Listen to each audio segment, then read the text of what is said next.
Alright, BJ Balls Out Comedy Podcast. Today's special guest, before I say hello to Geordie because I don't like him anymore. Mimi Shahee, welcome. Shaheen. Sorry, Geordie told me how to say it. That's how we pronounce my name wrong too. Fuck off. And Geordie's here too, ladies and gentlemen. Here he is, Mr. Geordie Mitchell. For now. For now? No, I've found your partner yet? Fucking You found your partner yet? Yeah, it might be Mimi after Oh, this. it might be Mimi. Alright, you guys are going to use all this. I've learnt her name because I respect it. Oh, God, you talk. You respect people. You don't respect anybody. I do. Anybody. Occasionally. Anybody. Season 2, episode 3. 3 is the number of gigs that Benny's done. Absolutely. 3 gigs. And they were fucking awesome. The best 3 gigs I've ever done in my life. Now let's ask Geordie how many gigs he's done in the past. You know, actually, before we'll get to you in a minute. No, go ahead. I'm happy watching. Go on. He's got an issue with me. No, I haven't got an issue with you. I just want to know. You said to me the other night when I thought up, well, I didn't catch up with you. I just came down to Nanky's room. Yeah. Right? Good room. Put me on for my 4th gig, Nanky. Benny comedy, yeah. Anyway, I came down there, saw everybody. Everybody's there. And what was I going to say? This better be good. I lost my train of thought. Talking to them. Oh, that's so right. everyone can That's hear how right. professional you are. I lost my train of thought because it's actually brilliant. Jesus. You said to me the gig you did the day before, you smashed. You killed it. You were fantastic. And every time I've seen you now, whoa. I didn't say those words. I said I had a good gig. No, you went, I fucking did. Awesome, great, fantastic. I smashed. Or I might add the smash. Won't say smash.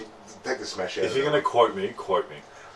You said you did a fantastic gig. No, I don't even say fantastic in every day. You said it was a fucking I awesome said I had gig. a good set. No, you said it was an awesome gig.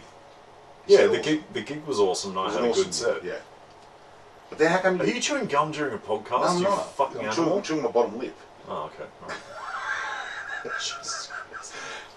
And then when I got there and saw you, yeah, it wasn't on. Yeah, I didn't do good. Yeah, I didn't do good. It's happened a couple of times now. It could be me every time I walk in. I think it is you. I fuck your setup. Is it me or is it the set? We'll find out tonight. Oh, alright, well, we're going to the Rubber Chicken tonight. I'd love to say the same thing, but I haven't seen you on any bills. Have you really only done 4 gigs? I've done 5, I think. No, I'm genuinely asking, like, how many have you done? Because I only got to see you in that competition night, and that was it. Yeah, and you did good. No, I did. I've done a few. I just haven't put any effort into sort of getting out there. I've just been working on my set. You know, make it tight, make it good. Sorry. Talking to the mic. Make it tight, make it good. I'm constantly These coaching are all this stuff that I learned motherfucker. from school of hard knock, mind you. Yeah, they don't teach you how to talk into a Make it fucking tight, mic. That's make it incredible. good. No, actually, Chris Franklin taught me how to talk into a mic. Yeah. Did you listen? Of course I did. He said put on your chin. I'm still deciding what I put him on my chin, but anyway. We weren't drunk that night either. No, I've done more than 5 gigs. No, I just like to come up with a fun fact every episode that we number. Yeah. Yeah. But this is what I can't believe that you every time I'm there you fuck up. Why is that? Can't all be winners. Otherwise I wouldn't need a day job, would I? I don't know. Sometimes you're on, sometimes you're off. It happens. That second half of Bendy that night was difficult, though. Why? I don't know. And I've got a witness. But why? This is the question. I don't know why. I found it hard. And usually for me, comedy's easy. I destroy all the time. So. You did well. I wouldn't say destroyed, but you did well. I didn't even think I did well. I don't think everything I did well. I think it was a struggle. It was a real struggle. Sometimes you lose the vibe after a break. But wasn't there more people before the break? Oh yeah, there's shitloads of people in the first bracket, yeah. Yeah, because by the second one, the whole front bit was gone. Like you were saying, they had to get more chairs, but then there was empty chairs by the second half. Yeah, well, they go sit outside and smoke, so they've got to. Yeah, but I think they just left altogether because no one was in the smoking area and no one was in the front. That happens. Well, you were first bracket, second bracket. He was on right before me. That's right. If you're paying attention. I wasn't. I just went 40 again. What is this shit? Can we get some decent comedians here? Get Geordie off. Anyway, well, I put a word in for you, so you might be at the bend. I don't want a word in. I sent him a message. Look what I said to you. I don't want any words from anybody. I want a message. I'm sending you a message. If you're going to put me on, put me on. If you're not going to put me on, that's cool. No, let's try and do a favour. No, I don't want favours. Alright, go fuck yourself. This is going to end up costing me more. Fucking be on the track. I don't need no favours from you. The young generation kills me, man. Anyway. Can't do anything right. Fuck it. I think you guys need to just communicate better and pay attention to each other's feelings. No, I'm not going to pay attention to his feelings. You blocked me the other day. Who blocks a person? What? You blocked me on the message thing. That was a... Yeah, you were being a cunt. That was a fucking awesome joke. You got to admit that was funny. No, it wasn't. It was It an was. old lady Did you- trying to did you get up see out that- of a did you see that chair. thing that passed the... She's on that fucking gig. Yeah, you're doing the gig on Thursday. Sorry, which Camberwell one. Camberwell. Oh, the pizza one, yeah. Yeah. Yeah. Have you seen the post that he put up? I just, the picture of it saying it's a new night or whatever. Yeah, yeah. Have a look at the picture of the actual place. Yeah. Right. And if you zoom into that picture, he said to me, "There's authentic Thai food." And I said, "Sweet." And then why is the old lady that's come out of the restaurant about to hurl? Oh, okay. And it looks like she's going to hurl. It was an elderly lady trying to get out of her seat. No, she looks like she was going to hurl, bro. She was So- pale white. So you blocked him. You blocked him. For that I joke. deleted his message. For that joke. Okay, first things first. It's a great restaurant. I've been going there for years with my mum. It's a great joke. They asked, yeah, it was funny, but Yeah. it was damaging. For who? The venue. No. So you didn't block him. So this was a comment you made publicly. Yeah, I on the deleted post. his comment. Oh well. It's like Urban Spook. I used to own a restaurant. I know how it feels. Please, I haven't bagged the restaurant out. I'll eat his food. No, you haven't. And then if the food's shit, then I'll say it's shit. And that comes down to my experience. 25 years of being a chef. I know what I'm fucking talking about. And I haven't eaten the guy's food yet. So I'm just saying the lady looked like she was going to hurl. That was my only point that I put out there. I didn't say anything beyond that. She looked pale. The poor old duck was going to fucking hurl. That's all I said. Yeah, but he's setting up a night at like a restaurant to do comedy, and You you're can't. talking about their Yeah. food. Like, do you want a spot? Do you want your sixth spot or not? Nah, I don't want my six spot. No, I'm not taking my six spot like that. That was a good joke. You crushed my joke. Nah. Well, it's good to see you finally writing. It's good. I am actually. I'm writing a lot. I hope so. Yeah, I am. But not just comedy, other shit too. You know. Yeah, That manifestos. prick. That arsehole. That Geordie Mitchell. Hit lists and manifestos. I can't wait. 6 months later, Geordie Mitchell shot dead. Later on. Oh, that's from Benny. Okay. I can see you going the way of the uni bomber or whatever his Nah, I'd name never was. do that. No. This is the thing, people, it's a perception of people. You know why? It's the size. Because people look at you and go, oh, the size of the person. That's a massive cunt. Yeah. Yeah, it's a massive cunt. Yeah. And then, why always sex? Stop fucking sex all the time. Every word out of this guy's mouth is about sex. It's a descriptive word of your personality. It's got nothing to do with Nah, sex. it's harsh. Not really. I'm not a cunt. No. Let's look at the facts. I've launched a new night Sorry. at a nice restaurant. Oh, no, I'm happy as a bystander. Yeah, so good. I've launched a new night at a nice restaurant, Yeah.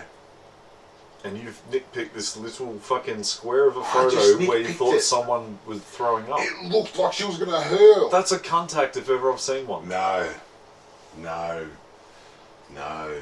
I think he's being loyal to a restaurant that he's been going to, who have said, yeah, cool, put a comedy night on here, and then you're pretty much saying food poisoning is what you're going to get out of this place. Benny, it's comedy business. You wouldn't understand. I don't It's understand. fine. Oh, okay, it's a comedy thing. So, but food venue comedy. Yeah. You're slandering the food. Are you going to eat at Rubber Chicken tonight? I saw the menu Fuck the other that. day. No? A pub that makes Chinese food. What the fuck, bro? I said the same thing. It's meant to be like an Asian fusion Yeah. menu. Like just serve Fusion Parma. can fuck off. I Yeah. fucking No. hate fusion. Give me a Parma and chips and a decent Parma and chips. No, but they got like burgers and shit, and like you don't think Asian when you think burger. No. It's weird. It's And- a fusion burger. yeah, and there's a It's fried spelled egg with on an X. everything. Yeah. Oh, That Jesus. was Oh, fuck. Alright, let's... Sorry. So how long have you been doing comedy for, and how'd you get into it? I know the story because we're mates, but, you know, we like to do a little profile okay. on who's who. Okay. We haven't done Benny's yet because he hasn't really started. So. Oh, but he's got a certificate though. I need a great certificate there. Actually, I've got a little badge and I'm going to pull out tonight. Only alumni have that Pay badge. for it. You need this badge. You gotta How, have this badge. how long is the course again? I think it's 7 days. No, 5 days. 5 days and you get a badge. Yeah. Badge of honour. Do you get a hoodie as well? No. It's a badge of honour. It's like one of those, Yeah. what they call those things. Sounds like Boy Scouts. Do you have to earn badges for different What shit? about a graduation ceremony? You have that? You did get one of those. Yeah, and You did. That's pretty awesome. what? You know, all your family's there, people that are always going to laugh at your shit, but nobody else will. And that's how you start comedy, you know. So it's setting you up to win. Absolutely. You never fail there. Never. Yeah, wow. Okay. Cool. And these guys will be doing a show there tonight. Unless you get And this they'll be out. invited back. Unless you get this out before we get there. I could slow this out pretty quickly. But I'm not going to do that. I'm actually there next Friday, so we'll see what happens. No. I'm truly asking questions because I don't know how it works. Like I'm It's a 5-day course. You do a course. They basically teach you structure. Cult. Yeah. It's Geordie calls it a cult, but you actually go there. But look, she wants to know what it is. Gigs We'll and gigs. explain. No, I do because I know Brad Oaks is part of it, and I really like Brad Oaks. So it's basically 5 days. You talk to a comedian that's been around a while, be it like you said, Brad Oaks, whoever they've got, Chris Franklin, comedians that have been around for a long time. They teach you how to structure a joke. They teach you how to write a joke. They teach you how to get the punchlines out, and then you start writing. So the first day is literally you write a little piece. You work on that. You work on that for literally the 5 days. So you structure it to get 5 minutes out. And you feel like you got something out of it in that 5 No, days. absolutely. It was great. It was great it opens up a lot of... The thing about comedy is if you don't know... How can I put it? If a person's starting out, goes, I want to do comedy in Melbourne. Where do you go? Open mic. Where do you go? Open mic. You look them up. Where do I go? It's hard, Geordie. It's No, really difficult because even if you put open mic in there, you know what I mean? Yeah. Unless you go to a forum that's specifically like the Comedy Hub or anything like that, Yeah. it's not going to direct you there. No, it's not. But You know you what I get mean? out And there that's and the have hard a bit. look. And then you go, where do I go? Oh. And then it's like, I've got to find a spot unless I know somebody that's in the game. Mm. And then it's that whole structure thing where, and Maury's got a great setup. I'm not going to bag his setup. One thing that I do like about his setup, you meet other comedians, you talk to other people. It opens the door because comedy, you know yourself. You go to a room. If I walked into a room and I didn't know you guys, I couldn't just. I'm not a person that approaches people and goes up there and goes, oh, how's it going, blah blah blah. You know what I mean? I'm very sort of introverted and I don't really get involved with the table or whatever people are talking about or bother anybody. And that's a hard thing because a lot of comedians are introverted, so they're not just going to walk up to anybody. So Maury opens that door of, we're all in the same boat, we're all in the same fucking thing.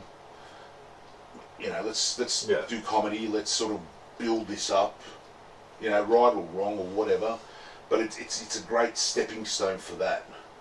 And then you meet these guys that have been in the game for a long time. That, if I was in a pub and I met Franklin, like I used to go to the Bear Pit, love the Bear Pit, and I started comedy, 2016, and I dropped out, and then I knew a guy that was pretty entrenched in the comedic roots and shit, and he was a good mentor to me and still is to this day. Robbie, shout out.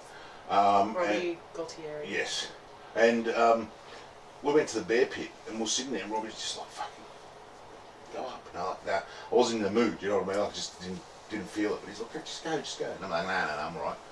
And this is my point of the whole. I met him, and then you sort of meet Franklin, but Franklin doesn't know me. You know what I mean? There's a big gap, and if I was walking in there as a new comedian, that I've gone, I want to get to know this guy, or want to sort of get him to tell me something about comedy. He's not going to give me that time. He will, but it's hard to get that time. Yeah, you got to pay him. Yeah. Yeah. So what Maury's doing, it's a great thing. I mean, it's opening the door for a lot of comedians. It is a bit of a, I think it's a lot of comedians, so it's a shitload, but it's like any industry. People drop off. You know, everybody starts off excited, yeah, fantastic, and it gets to the point where people just start to wither off. Yeah. You know? It's like I met a few comedians last night who had just come out of that course. Yeah. And they seem to have loved it. I just don't know how, I just didn't know how it works and stuff. I didn't have a chance to ask last night, but that's why, if you're here, I'm asking you. Yeah. 'Cause, I didn't know how long it went for, and I don't know how it works. You've still got to write. I mean, you learn the structure. So you structure, you learn. You know, and then it's basically you're the one's got to come up with the shit. You know, so be it talking about your own experience, whatever, and sort of working that out and getting the joke out of it or whatever. You still got to write your joke. So they can't write the joke for you. I mean, you can ask them, it costs a shitload of money, but as in, you got to still come up with your own ideas, and it gets to the point where some people write, some people I don't write. I usually just record shit. And try as much as I can just to sort of go over it, and so I'll do a lot of miss before I hit. You know what I mean? So that doesn't bother me because I've still got to get that. You still got to get that out of your system. And some people go, "Oh, but that person's shit." Well, wait a minute, that person's working on where they're stepping to. Yeah. So for me, everybody's different. Some people write. I'm in awe of some people that can fucking write. And I've met a few people that you just go, fuck that, that's decent bloody writing, good on you. But that's not how I process, that's not how I do it, you know what I mean? So, but it's a good school. I mean, it's churning out great comedians. Geordie's going to do the next one. Why not? Stop laughing. If you fund it, I'll do it. Nah, I'm not. I don't I'm have poor, any money. mate. I don't have money. Oh, yeah. Poor. Pawn that fucking necklace, mate. We'll see what happens. No, this is a gift from my mum, bro. I'm not going to fucking pawn something. Okay, I'm alright. going to fuck. You'll get your money back, it'll make me a star. No, fuck it, no. You're not buying you a house for this necklace, bro. So how'd you get started, Mimi? Let's talk to an actual comedian. Course. I did the 5 days. No, I started weird. I started because my best friend bought me a ticket to comedy speed dating as a bit of a joke. And I didn't want to go, and he's like, "No, you love stand-up." He says there's stand-up in it. I'm like, "How does this work?" And he bought me a ticket. It was a ticket for my 30th birthday, and I was like, "Are you going to come?" And he's like, "I'm gay." You know? And I was like, "Oh, I didn't know." No, he's like, "You have to go. Like, I bought you the ticket. You go speed dating." So I went along, and I wasn't happy to be going. And I went because, it was a present, and it was just they opened it up with like a comedy set, and then the dating starts, and then there's a break, and then there's another comedy set, and then dating keeps going, and then it's over. So it's just like got a bit of a funny element to it. And then when it was finished, I just talked to the guy who ran the whole business. It was his business, and I said, "Do you have any female comedians that do this? Because obviously it's a half audience." And he's like, "No." And I said, "Can I have a go?" And he's like, "Are you a comedian?" And I'm like, "Nah." I'm like, I can be funny though. And then he's like, "Just send me an email." And it was Ben Tiffin. I don't know if you know Ben Tiffin. You know, lovely guy. So I emailed, and he said, "Oh, you can come in and you can do 2 minutes before Evan Hocking," because Evan Hocking was the comedian that he used. Yeah. So I'd spoken to Ev that same night, and I said, "How did you start comedy?" And he told me about the workshops at the Comics Lounge and stuff. So then, so Ben Tiffin was like, "You can come in and do 2 minutes before Ev at our next speed dating event." So I quickly wrote some shit. The nightclub joke with the Lebo, because I'm like, I have to do single material because all these people are single, and so I wrote like a single fucking thing. And then I went to a Comics Lounge workshop, I tried it, Dougie Chappell was like, "That's actually not bad, come back to the next workshop." Yep. And then I did the speed dating event. I ended up doing 5 minutes instead of 2 because I didn't know how long it goes back then. I'm just like, "Oh, this will be 2 minutes worth." And so I did it. It was 5 minutes. And I got off, and then Ben Tiffin was like, "That was good." And he's like, "Here's $50. I'm going to book you for the next 3. Oh, and then shit. we just started from there. But I didn't consider them like real spots. I just considered them like an MCing type of thing. Yeah. Like, so it wasn't really like, didn't feel like comedy. But then Flemmo saw me do something at one of the workshops, and then he put me on at the North Melbourne Town Hall Hotel across the road from the Comics Lounge. He used to do his roast battles there. And so comedians would do 5-minute spots, so there would be 4 comedians doing a 5-minute spot before the roast battle started on a Sunday. I did my first proper 5 minutes there. And then that was Sunday, it was Valentine's Day. It was Sunday, 14th of February 2016. And then 2 days later, I got the Comics Lounge, and I was like, Fuck. yeah, Awesome. that freaked me out. That freaked me out because I was like, I just called everyone because it was the Tuesday. I was just at work. It was a normal day, and then Flemmo messaged me and was like, "Do you want to come do a spot at the Comics Lounge tonight?" And I thought he was kidding. He's like, "No, for real, come tonight and do a spot." And then I just called all my family, all my friends. I'm like, "You better get down to the fucking Comics Lounge tonight. This is never going to happen again." And that was that. That was how that started. It was a weird start. It was a weird start into comedy, but it kind of fell in my lap, if that makes sense. You're a natural. Yeah, well. Not everyone's born with it. Some people have to pay for it. She did a course. She just didn't enjoy it. No, she didn't. What course? Workshop. That was a joke. No, you didn't do a No, workshop. If you're a comic, you would have got You that. did a workshop. No, Comics Lounge workshop. Yeah, I know, but it's still a course. Well, I mean... I know it is a course. It is a course, because I know who actually came up with that. So... Robbie Gaultieri. Yes, he did. And it is but, a course. But, like, I mean, it wasn't like a structured, like, 5-day, $500 course. It was like Mimi, $10 once a week. we're going to need to see your certificate. Oh, is this a gang up moment? Got you. No. It's okay, it's okay. I'm just teaching you a lesson of don't start what you can't finish. Because Hey, you called me out for not being a comedian because I don't have a fucking certificate last week. you're not a comedian, you're a promoter. There's a difference. Sorry, can you say that in the mic? Oh, sorry, he's not a comedian, he's a promoter. Noted. Yeah, well, yeah. And one room is fantastic. Second room, which one was it? Which one's that? You missed it. The old lady, she was hurling in the toilet. It's all good, mate. It's all good. I think Is it? your banter is funny. You know what? If the course worked for you, that's excellent. Some people don't need one. Has it worked for you, Benny? Oh no, not really. I'm still struggling at the moment. You know. I'm still struggling.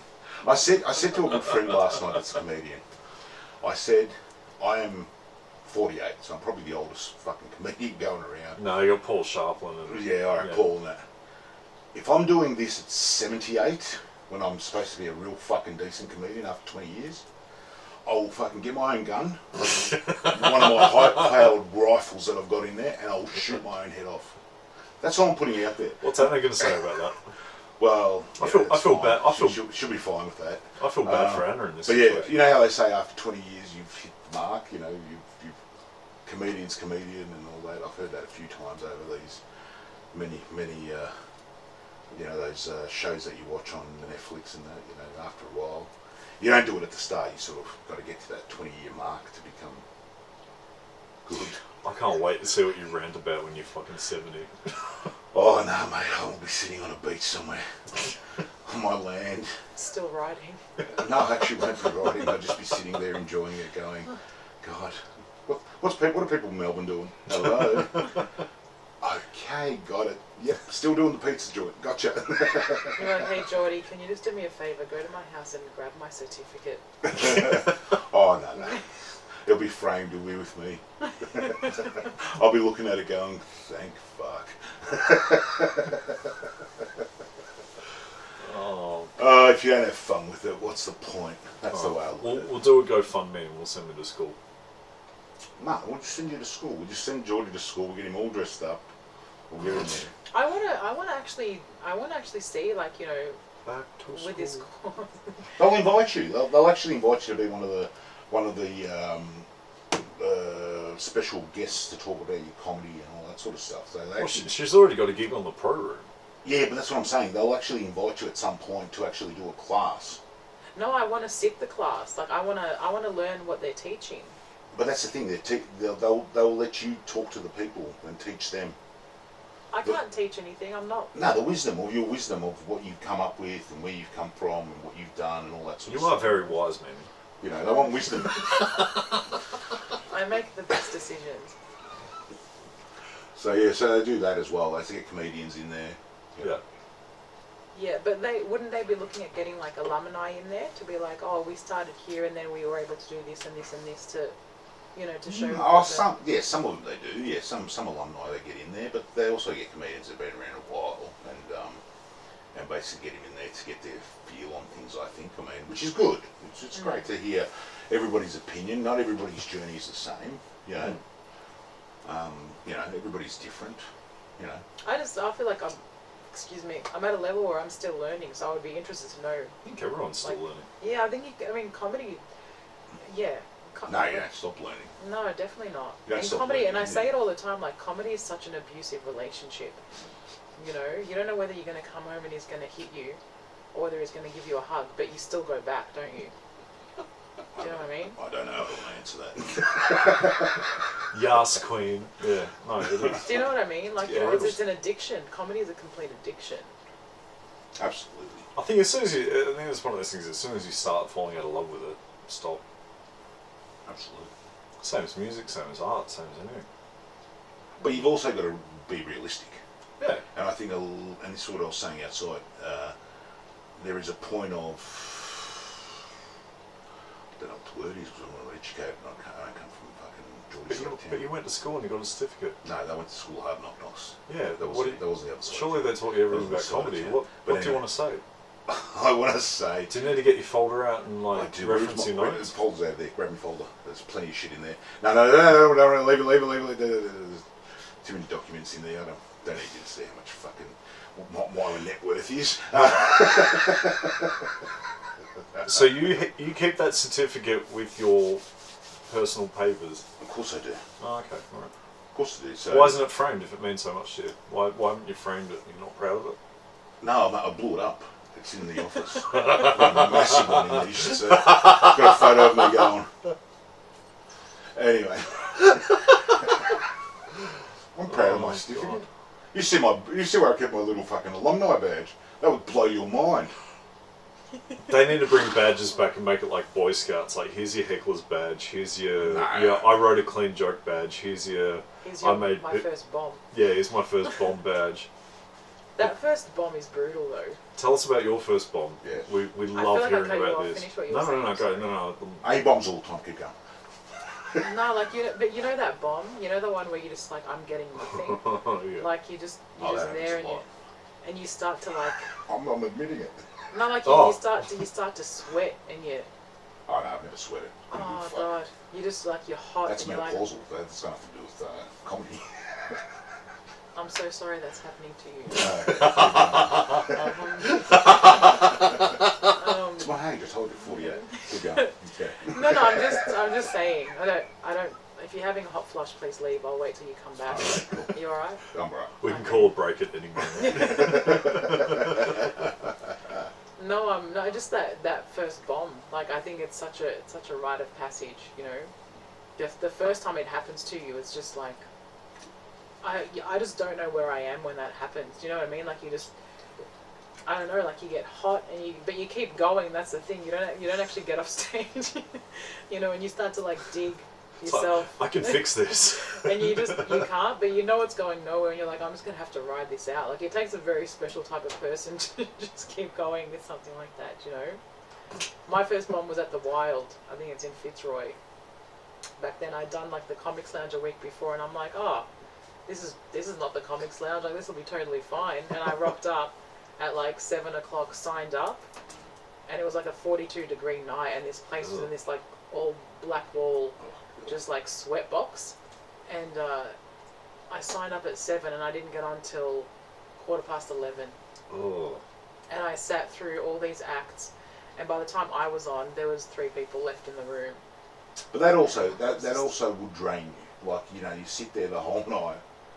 And I've been to rooms like that where you sit there the whole night and you're just like, all right, and then you go on sort of, you're probably like, let's say, you know, second last or whatever the case may be, and everybody's sort of like had enough and everybody's left, and then you just go, you're going to get up there and try to be funny, and the life's been sucked out of you.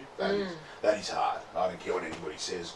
That is difficult, and I reckon it'd be even difficult for a person that's actually done it for a long time. You know what I mean? So, but you know, there are some acts that just drain the fucking room anyway. Doesn't matter where you put them on. True. Yeah, and that's a worry, that like delusion though. The delusion of people that think they're funny. It's like, why are you still trying to get on doing the same stuff that hasn't worked 10 times? Do you know what I mean? Yeah, but it's like anything. They're still trying, and I give them credit for trying. No, but it's not trying when it hasn't worked 3 times. There's no so you do it development. another 7 times. Like, if it's not working, it Yeah, but needs it's fixing. practice. It's what did you say before about practice? You get good at the craft. You're always learning. So those Yeah, bombs, but there's no learning though. But there's no learning if you do. Like for me, like I'll try a new bit, and if I eat shit 3 times, No, you I'm throw like, your something bit out. needs to change. Yeah, but they're not throwing 5 minutes out. They keep doing it. Yeah, but well, they think it's funny. It's got to get to a point where they're just completely shattered for them to throw that out. That's No, the but problem. there is no shattering. No one's getting shattered. There's no They're shattering. just like it's nah. tempered glass, Benny. They don't fucking. Who are they? It doesn't. I'm not saying anything about that. Like, there are some that keep doing You know it. who it is. Shouldn't seem like You know who it is. No, it's you're- not about you. No, You I'm like, you did- joking. I saw you at that one gig that you. We scored you well, actually. Did you? Yeah. I was mid-level. It was the first Down time. the bottom. It was the first time you made me laugh. No, you were in like top 10, I think. You did good. You just got to keep changing your shit. You can't talk. And this is another thing that fascinates Exactly, and these people don't do it. It's like I changed my whole setup. Like my set's about COVID now, and I'm not just talking about. And it pisses me off because we said we weren't going to talk about COVID, but I don't think I've gone into that depth of dunny paper, and I haven't done any of that. It's all about me, and all my comedy is always about me. I'm not Sounds a bit selfish. Oh, fuck off! You know what I'm talking about. Every comedian's a narcissist. You know. I'm not. Yes, you are. But but I've changed it because my whole act before was all about travel. So I've completely gone the opposite way, and then, you know, I've been out to a few different rooms now, and I'm just like, oh, I saw that. Shit, I saw that 2 years ago. Why is he doing that? You get what I mean? Like, I'm in my head, I'm trying to process, going, why the fuck are you doing that shit you were doing 2 years ago? You know, we had 6 months, we had a year, and if you haven't written in a year. I'll chip in here because I was talking about you too, but anyway, I'm just joking. No, for me to be offended, I'd have to respect you, but that's cool. Of course. I found myself in a position over lockdown where, you know, I got really high and drunk one night and wrote like 45 minutes worth of shit, and I was trying to work my way through it at open mics and stuff. Yep. But if you get put on in a room, like, you know, you're on the poster and it's curated and whatever, obviously start your set with something old to, you know, get the crowd accustomed to yourself and then throw some new shit in. But, like, I didn't want to do all my old shit again, so I wrote. And maybe some people haven't written, or they don't know their shit is shit. No, I'm not saying it's shit. Whoa, you're loud. Sorry. Jesus I'm not saying it's shit. Christ. Oh, sorry, tweak that You up. fucker. I'm not saying this stuff's shit. That is not what I'm saying. I'm just saying I've heard it before. And I'm not saying it's shit. It is funny. But when you sit there going, you've had a year to fucking write something. Yeah. Fucking Okay, are you talking open mics or are you talking curated nights? curated.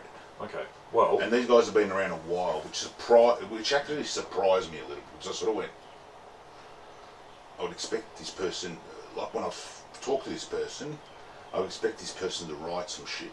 And this person is known to write some good shit. And that's why I was sort of like, maybe he's not using his good shit, but then I'm like, no, he's actually, he is using his good shit, you know? I don't know. There's a pressure that comes with stuff though. Like I remember before COVID, and I would tell Geordie, I'm like, I can't get anything new out. Like I'm really struggling. That's why I was like, fuck it, I'm taking a break. Yeah. But I would say for a good 3 years, I was doing almost the same 10 minutes. I might have added like a new bit here and there, but it took me like a good 2-3 years to like perfect what I found to be perfecting it. I mean, it could probably always be improved, but I'm pretty satisfied with it. But I was doing the same set week after week after week, and I was saying to some people last night that I miss that first year when I'd first started, where there wasn't any of that pressure, because you're new. It's like, well, if I screw this up, I'm new. Who cares? No one knows me. But then when you start getting booked for like proper curated nights, and they're expecting you to deliver, it really stunts your confidence in trying anything new. You know what I mean? So like I did the same stuff for years, and I hated doing it. I still hate doing it. Yeah, if I bring up old stuff, I hate. Like I get really upset. But you can't. I can't get to a polished set to what I had before, which got me curated nights, without hammering them for long enough to be like, that was, I could hear that. Did you hear that? Yeah, what the fuck was that? Yeah, I don't know. Like it was just, it stunted me, but I feel like I was able to polish it by continuing to do it over and over and over again, you know? And then when you get to a point where like, oh, we want you to bring your best shit, or we want you to bring your WOG stuff, or you have to come in and do this stuff, it's like, okay, when do I have time to play around with stuff? Do you know what I mean? So how do you go about that? Then how do you do that? Where do you find the time, or do you just go, well, fuck it, I'll try it and see what happens? Well, what happened with me was well, if I have confidence in a bit, then I'll do it at a curated night, and I've done that before. I think like with the tea joke last time, I ran it by Geordie. I'm like, Geordie, I got this joke. What do you think? And he's like, that could work. And I had confidence in it. I'm like, no, I believe in this joke. I got a certificate when she did it too. I got my badge for edgy material. So no, I mean, I believed in it and I did it. One second. And we all knew he was a Boy Scout. That was inevitable. That was always going to happen. He was going to be a Scout leader. I didn't pay to get my asshole touched, Benny. Yeah. No, I'm just saying like that, but I was still stuck, and I remember I was talking to John Doerr, and John Doerr was like, you have to get over this fear of, you know, just doing new stuff. If it bombs, it bombs. Like we started off bombing with stuff we didn't know whether it was going to work, and he told me at the time, but I wasn't in a headspace to appreciate it or be able to do it, but he was like, you just need to let go and be free.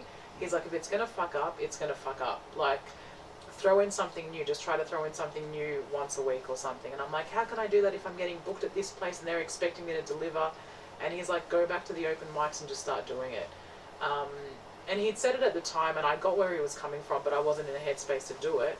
Then I'm like, you know what, I'm just going to take my break and just recoup a bit and come back. Then COVID happened. But after we came back, I came back with just all new. Like all new. But that's because I got to a point where I'm like, if I bomb, it's not going to affect me the way that it would have affected me a year ago. So it was liberating. Like I just freed myself a little bit. Like I ate shit at the Bendy the other night with that bathing suit one. Like that was. No, you didn't. No, you didn't. Well, it was, you know, kind Look, of. you got like, a few laughs, and that was you were trying that out, so. Yeah, and that was it the wasn't a first time shit joke. It was a good joke. So it was the first time I was saying it out loud, Yeah. and like, you know, it came from something true. So I was sorry, is this close enough to me?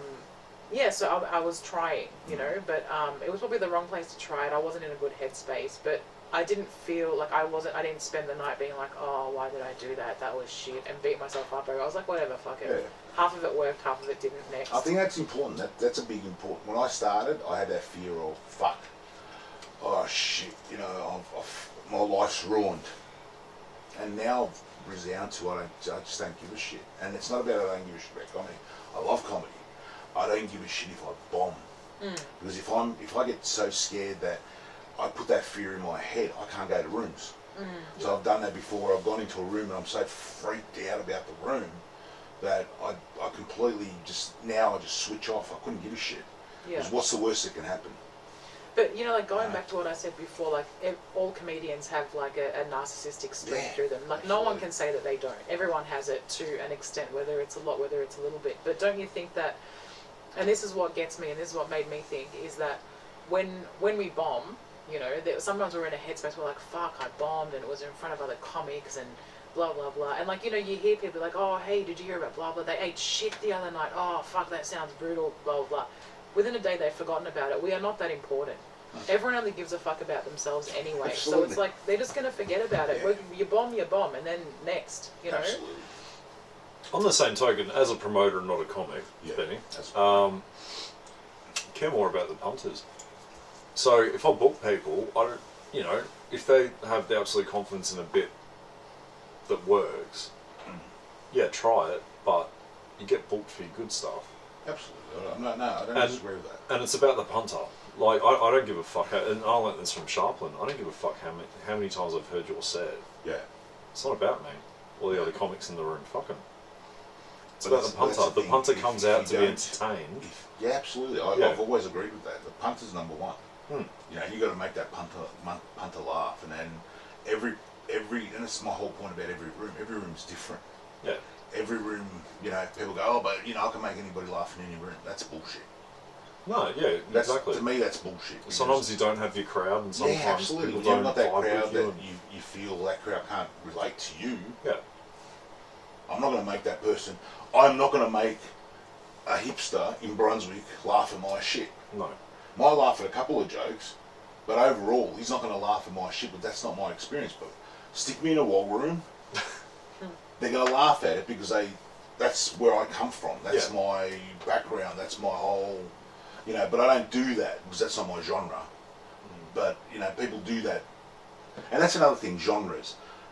I think also as a new comedian, you got to watch that because you don't want to get labelled as something. I think that's a real. How do you mean? Well, like you're Lebanese. You say you're Lebanese, yes? Syrian. No. Syrian. Sorry, apologise. So you're Syrian. So you don't want to be labelled as a Middle Eastern person. You know what I mean? Just that whole, oh, she's Middle Eastern, she's funny because she's talking about that sort of stuff. There's comedians that do that. You know, stick to that whole. Like Gab Rossi. Yeah, I haven't seen Gab's stuff, so I can't judge his stuff. But there are comedians out there that I grew up with, and they're still on the tour, and their main shit is their walk shit. Yeah. You know what I mean? Which is great, it's fantastic. But it's like, when you see him change over, you go, fuck, this guy's actually good. You know what I mean? Like, really good. You know what I mean? Like, to me, it's like, don't stick to just one genre. Open yourself up a little bit, I think. Well, I think. I mean, there's only so many times you can hear someone talk about waffle stomping a turd in the shower. You know what I mean? Week after week. Oh, waffle stomping. What is that? Standing on a shit in the shower because they had anal and they end up shitting themselves in the shower. You know what I mean? Why is Like, it about sex? no, this isn't my bit. This is someone's I talking about a real heard. bit. That's someone's real I'm bit. talking about a real bit. Okay. Yeah. So, like, exactly. So, like, say, like, I wouldn't want someone doing that kind of material in the nice restaurant gig I'm trying to do because it doesn't get anything. No. That would work to, you know, like a group of 20-year-old boys or something who are out for their first comedy night. Maybe. I've never seen that bit No, work. I don't think it would work for young guys like that. I think it'd work for a alternative crowd that's really fucking out there. Okay, but what's alternative? You. But I don't find it funny. Yes, you do. No, I don't. You don't? No, this person's. See, now you're talking as a promoter. You're not talking as a fucking comedian. I'm talking as a innocent bystander. Oh, here we go. promoting You're never comedian innocent. You're never innocent. And lover of comedy. The shit's not funny. It's a shit I set. know who the person is, so I'm not fucking jumping on this one. Who is this Okay. person? Is this somebody you're having a stouse with? No, it's And someone. that's not in this room that's got a certificate? That has got a Oh, yeah, they've got a certificate. Oh, Jesus. Same as your certificate, mate. We had them on the podcast and it was a fucking schmozzle. But we recorded a whole set with them and then they wanted to delete it. You know what I'm talking about. No idea. Nah, you're full of shit. No, it's just like... I think genring, putting labels on shit destroys anything. Absolutely. Like- Stop putting labels on me then about my certificate, you can't. Well, you haven't put it to good use. I have. No. He's the only one with the education here. Yes, thank you. Yeah. Jeez. They teach confidence there, don't they? They do. Yeah. Oh, yeah. You can tell. You can tell. Yes, arrogance and confidence. Yeah, you can definitely tell. That was an inside joke and you missed it. just you prick. not. No, I got it. No. Oh, okay. Because I'm a comedian, Benny. Oh, yeah. I get jokes. You don't. The amount that have flown through over your fucking head. I'm old. Stop chewing gum into the fucking I'm not mic. chewing, I'm fucking. You my bottom are. lip. You're not. I can see it in your mouth, you dirty fuck. It's doing my head in. I'm quitting smoking, bro. I'm a Champix at the moment. You're on Champix and you're smoking? I have to. Smoke 2 packets a day, bro. How am I going to fucking quit? What are your dreams like? No dramas at all. Doesn't mean I had a you good dream last doesn't night. it doesn't I mean was you on have an to. island with my certificate going, "Fuck that shit." My name's Benny. I'm the best comedian on this island. I can hear you chewing the fucking I gum in bought the mic. island, bro. He pinned his badge to his Oh, this is why I don't go to movies. Even Owen Wool. No, but you're right. Like you can pigeonhole yourself into a particular genre. Yeah. You know, I mean, then we were laughing about it the other night because I was at the bowling gig that we did with Yeah. Chris Myers and like just Oh, you should have been there. I just like You very. didn't invite me again. Anyway, keep going. I just sort of like nonchalantly like asked him. Alessio was there, and I was like, Chris, did you? Because the reason I was asking this because Chris Myers has never seen me gig. He's never seen one of my sets. He doesn't know if I'm terrible. He doesn't know if I'm good. He doesn't know he doesn't know anything. And because he doesn't know, I was like, why'd you put me on? You know, and I said to him, I go, did you only give me this gig because I'm a girl? And he goes, oh, nah, because you're Arab as well. Yeah. And I was like, oh, like, you know, he was just so open about it. And I'm like, oh, so I ticked the diversity box like twice now. Do you know what I mean? The question I would have asked him after that, why do Arabs like to bowl or something? No, I was just curious because I'm like, why are you booking people and you don't know if they're good? Do you know what I mean? God. I could smell that impersonation. He's That was bang on. he's a nice He's a lovely guy, guy. but like he's just, you know, Just clueless. yeah, just I don't know. I Anyway, don't care anymore. Oh, dude, he's fucked me over so many times. Yeah, clueless. I felt bad, like because I'm like, oh, now that I did the feature spot tonight, do I get paid? Because he told me he's like, oh, feature spot gets paid and the headliner gets paid, and I was like, oh, okay, I was just doing a normal didn't. spot, and then all of a sudden, like, because Brett Hunter didn't show up, and he's like, oh, can you do the feature spot? I was like, okay, so I did it, and when I came up, I was like, so do I get paid for the feature spot? And he goes, oh, if you want me to pay you, I'll pay you. But he was reluctant, and then you know, I always see his things on Facebook about like not having anywhere to stay, not having money, and I'm like, I'm not going to take this guy's money. I was like, nah, Chris, don't worry about Should it. have said, thank you for the shekels. I'll move on. No, if you say you're going to fucking pay someone, you pay them. God. Every gig has a running cost and all that sort of shit. The place sold out, there were no seats, us comics had to sit on that fucking table at the back. There was no Yeah. reason not to pay anyone. I didn't know the headline spot was paid, and I did the headline spot. With what? What do you mean? He actually crushed that night, and he didn't record it. Yeah, Mimi Who Shahee. goes bowling? Arabs and little kids. Anyway, keep just Syrian women. It's like the whole bowling. I was also there for diversity, a straight white dude I can't with long believe he hair. actually asked you that. But anyway, whatever. That's pretty fucked up, isn't it? I mean, his honesty is endearing. I thought it was cute, but I was also shocked by just him saying it. I'm like, oh, it's not because, and that's the thing. It's like, because when I get booked, I'm like, you know, when you sort of question your own confidence, like, is it because I'm good or is it because I'm a woman? Is that why I'm getting booked? You know, because of the whole push and the bullying. I think in the scene at the moment, like women, it's always like, oh, we need to get women on. Like everyone's got this pressure to put women on. So it really makes you question, like, am I getting put on because I'm good or am I getting put on because I'm a female? It's You not, know? it's not about that. Well, ask Geordie, you've got all women coming up this week. Well, I put you on because you're a female.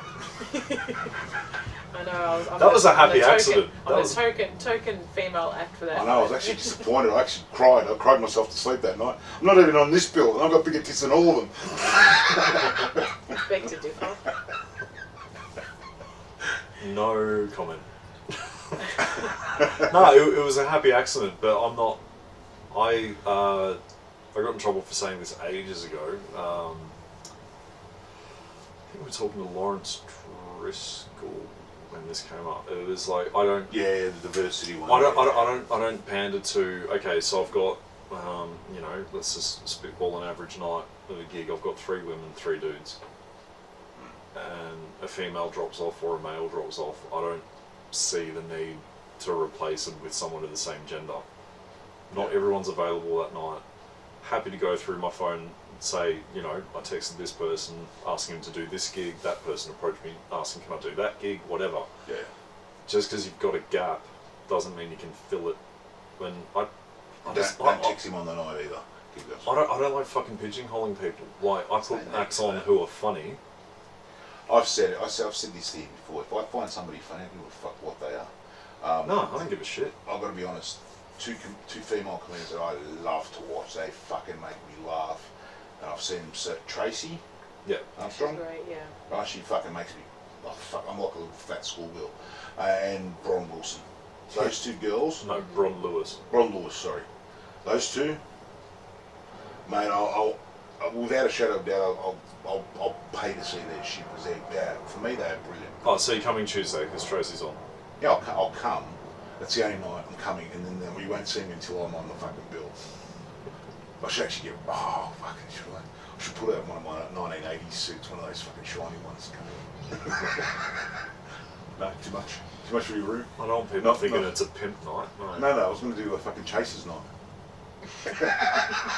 We are in Chapel, bro. We used to do the runs up and down Chapel back in the day. We're talking about That does not surprise me. Yeah. Of course it did. Yeah. No, I just look. It was a happy accident that it happened to be an all-female lineup, but I don't see the need to promote it as such a night. And I hate when people get shitty at that. Like they go, "Oh, there hasn't got enough women on there." Oh, people hasn't got got this shitty. or hasn't got that. Well, wait a minute, come on, guys, just fucking work together. This is my point about comedians. Fucking work together. It's like we're all doing the same shit. No one's better than anybody else. That's debatable. Well, they are. They are. Okay. They are. Fucking But dude. it's how it's managed. I get what you're Yeah, saying. you know what I mean? There is a sort of, you want to feel comfortable even as a comedian going to a room. Make everybody welcome. Make everybody, you're gonna get dickheads. You're gonna get dickheads in any industry, but just fucking have fun with it. And this is the thing when they start doing the whole poll. Oh, you didn't put me on because there's not enough women on there, or this, they put this on, or they've done this. It's just like, no, guys, come on. Seriously, it's like if you're funny, you're gonna go down. Yeah. You're not funny. Well, keep working at it. You're gonna get funnier. That's what it should be. I completely agree. And I that's don't see it as how a I job run thing. it. You know? There's heaps of people I've knocked back spots. I mean, you wouldn't get people approaching the Comics Lounge, 3 months in, being like, you should give me a spot. How the fuck's that going to go down? They probably wouldn't even look at your message. Like, there has to be an initiative of quality control, because if I put a night on of people I've never seen before, or, haven't been recommended, or, let's say you do a gig with some new person and you're like, no, yeah, you got to get them on. Yeah, I'll fucking trust that. Or if your Wayne Houses, Gary, or fucking whatever says, you should check this person out, or, just trust me, put them on. Yeah, I'll fucking do it. Because I can't get out and see everyone. It is what it is, but you need to have, like, if you want return customers, because if I don't get people in, same as any room, the bar doesn't get a workout. The bar's like, well, what the fuck are we doing? Oh, it's all about money. You got these nights on, but no, yes, it's about money because the bar needs to get, but the comics need an audience, and the audience needs to be entertained. It's a little fucking ecosystem of shit, and if you just got fucking overprivileged, self-entitled people being like, well, you should put me on, you put this person on, I'm funnier than them, blah, blah, blah. Fuck off. I've never done that. No, I know you haven't, but I that's... know how superior I am, but I'm not funny. There's a difference. I'm like a supreme leader. He's also got the haircut for it as well. It's amazing. No, my hair's fucking, it's phenomenal at the moment. Yeah, I'm very happy. I'm very luscious pleased. locks. Absolutely.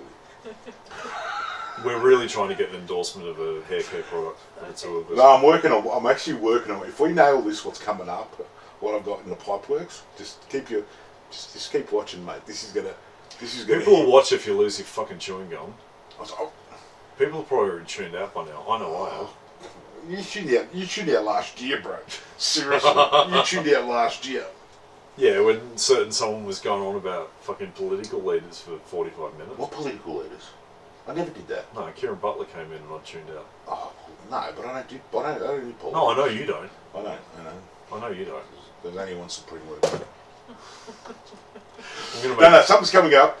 If I can nail this thing that's coming up, you're doing it anyway, so I couldn't give a fuck. It is what it is. But if we can nail this, it's going to be good. What are you doing? What is it? Oh, it's a bit of a promo thing, and it's going to be connected to something else. Anyway, we'll see. We'll see what happens. I'm just not gonna put all my eggs in one basket. But yeah, it's gonna be good. Please don't. I'm allergic to It's eggs. gonna be good. I'm looking forward to It's it. going to be good because you're going to be in it, and it's going to be hilarious because you're going to hate it. That's what I love. We had this idea for a promo where we were going to rip off that scene in Ghost. The clay one. No, Yeah. you had that fucking promo. You wanted to caress me. This is him. No. He wanted me to sit at that bloody thing, right? No, Doing I was- the- no, hold on. I was going to No, be the chick with my this head out. is your idea. This is how you sold it to me. Well, there is a place I know very somewhere they fiery do. today. They do those bloody ceramic fucking pottery shit, and I'm like, what are you talking about, bro? Oh, have you ever seen that film, Ghost? Yeah. He goes, well, you're sitting at the thing pottering, and I'm caressing. What are you doing, bro? No, it's the other way around, actually. Yeah. No, it wasn't. I swear to you, it wasn't. No, I was going to be making a phallus kind of thing. Nah, see, straight And away. some balls. See, there I you was go. going to have my hair out between with Demi Moore or whoever it was. Then you were going to come up and give me a big bear hug. Oh, God. It was Can good. I straighten your hair? Hey, Can I straighten your hair? yeah. Oh my god. You that can sounds you like can a watch great if you idea. want. This would be great. Yeah. I'll film it. Do you get your hair cut at all? Like during the dance and that? Jade has to cut out dreadlocks every now and again. God. So West Bomb. Did we talk about West Bomb? Yeah, we did. Yeah. Okay. What are your worst bombs? Oh, I've got a list. I've done 5 sets. I can tell you them all. I'm just curious. Both of you, I want to hear both your best bombs. Mine was probably accidentally starting a roast at Gorilla. Yeah, that'd be it. When you get angry at people and you just want to fight everybody in the room. No, not physically. Short man syndrome. Not physically. Small bit of fizz. No, it was verbally. Someone was doing a bit about something, and this is like six months into me starting, and someone was doing something about dating, and then this chick got up, who I won't name, and she directed something at me. And it was something about, oh, would you date me? I was like, no, I've got standards.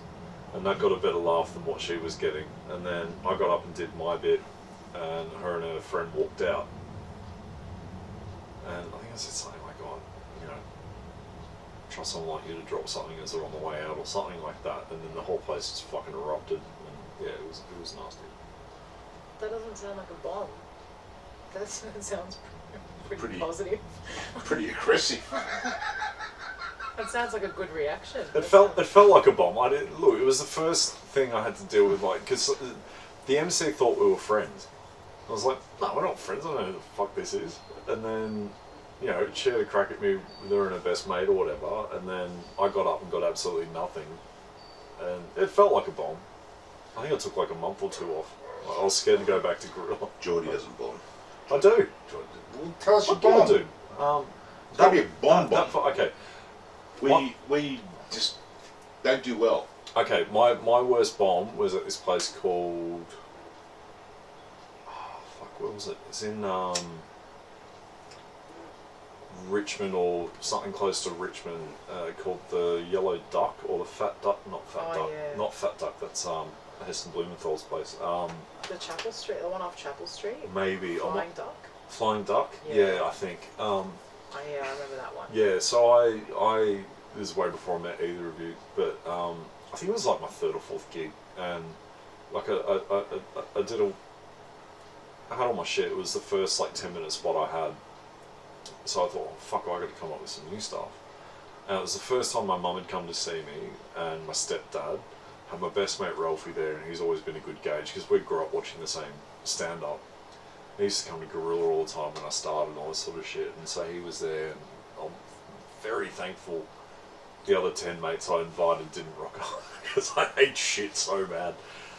I tried to do some bit about, See, when people live in a dream, they have 10 mates, people, they dream about mates. Anyway, keep going. it's shortened down. And it all made me laugh. Ralphie dropped off. Fucking all your mates drop off after they hear your comedy. Fuck, I'm not listening to this shit anymore. No, my mate Ralphie was there. Yeah, but then he dropped off. But anyway, keep going. Dude, this is like 3 years ago. Anyway, Such a shitstorm. yeah, No, I'm not. you are. I can't remember what the bit was, but I just got up there and got absolutely nothing. And it was a strange room because it was a big long bar, and there was like 20 seats that had no one on them. You had all these comics up the back, and like the closest person to you was about like 10, 15, maybe 20 metres away, and there's just this big fucking spotlight on you. And it's just the worst feeling. It's like, okay, this is shit, this is shit, this is shit. It was fucking horrible. But the worst part was, when I told my mum that I was ditching music to pursue comedy, she had me on speakerphone, right? And I told her I had this gig coming up. She's like, oh, I haven't seen you post anything about the band lately, blah, blah, blah. I was like, yeah, no, I ditched that, I'm doing comedy now. I'm on speaker, and she yells out to my stepdad, Geordie's doing comedy. And they both started laughing, and my mum goes, you dickhead, and hangs up. And then, so like a couple months later, I was actually going to I was just going to pretend to be your mum holding the mic and doing exactly what she just said. That was in my head. That is fucking, your mum's a legend. I've never met you, but you're a legend. She is. Yeah, so that was a good lesson to. Oh, and then me and my mate were walking back to the car after the gig, and I didn't say a fucking word. Like, we stayed till the end and watched the rest of the show and stuff, and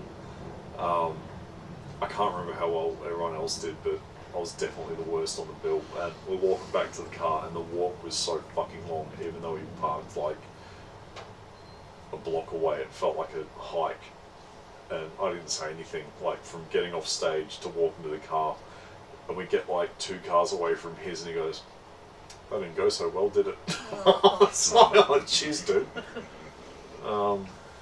That reminded me when I first started. I remember Gab Rossi was like, he's like, I'm going to give you a spot at the lounge, and he's like, this is your audition for Woggy Christmas. I was like, shit, because I grew up going to watch Woggy Christmas every year. I was like, shit, okay, so I had this pressure on me. I did the spot, and he's like, that was good, you've got Woggy Christmas, blah, blah, blah.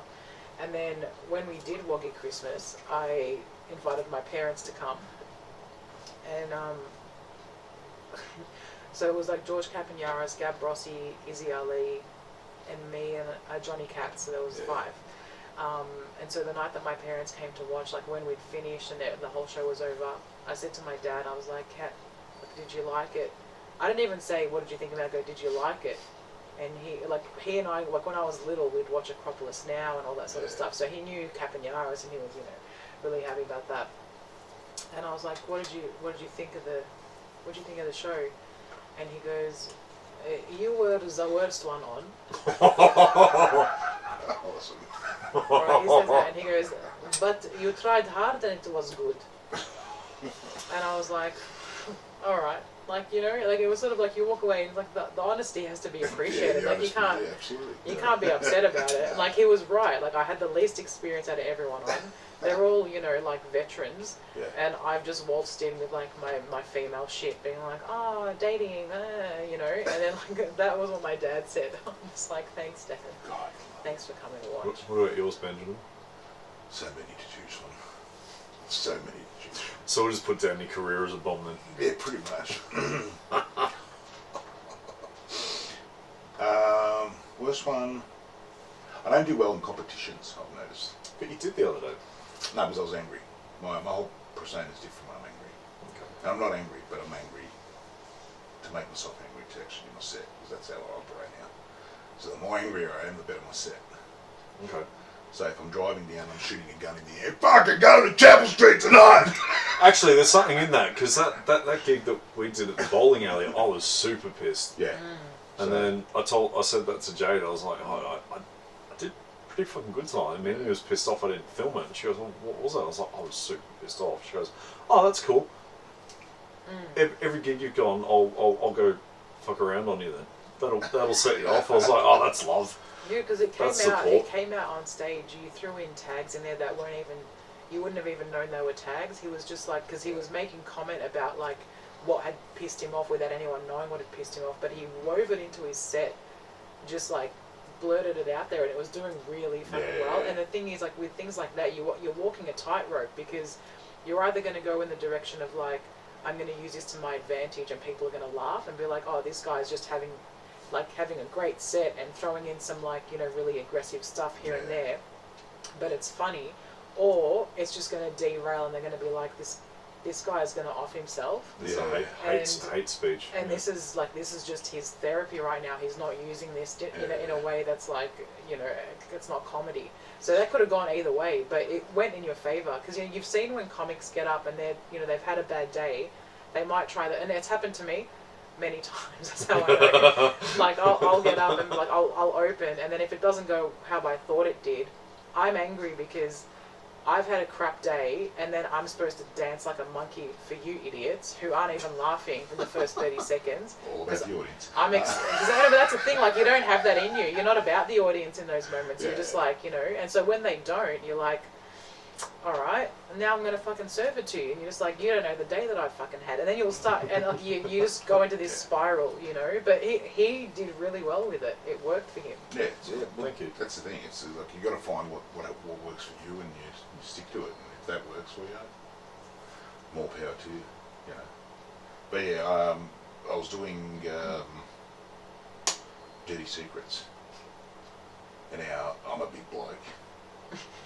All right. I'm just picturing that tiny stage. Yeah. So I've taken up most of the stage. Your head would have hit the fucking roof, wouldn't it? Well, close. We were there. Yeah. You know what I mean? And I had a joke, and it was, you know, how like it was about travel, and I'm like stuck in my seat, and I've actually got riveting whack, stuff. and I didn't realise it was so low, and I've hit it. I just gone, and my whole mindset's just gone, oh fuck, I'm embarrassed now, and so my whole set's just gone out the window. And I just walked off. That was it. There was no more to it. And everybody just looked at me like, what the f... It was the ranch, you know. But mine was more of a, like, I'm going to leap out of here. I'll go to my fucking, you know, car upstairs. It's like, oh fuck. That was the bomb of bombs, you know. Like, I looked at it and I went, oh god, that was shit. And it was just purely and simply because one thing fucked up my routine. Because in my head, I'm sort of like, all right, well, I've got to do... Like, I plan everything, so I'm very meticulous when it comes to, okay, and when I've missed something, I freak out because I've put that there specifically for that's the next joke, and that's going to work this way, or that's going to work that way. So that's how I remember most of my set, you know. And like I said, I'm not a writer, so it all becomes... repetitive, so I've got to repeat. Muscle memory. Yeah. And it's like when I forget something, I get angry. But then it's funny because I'll do Anna's my gauge.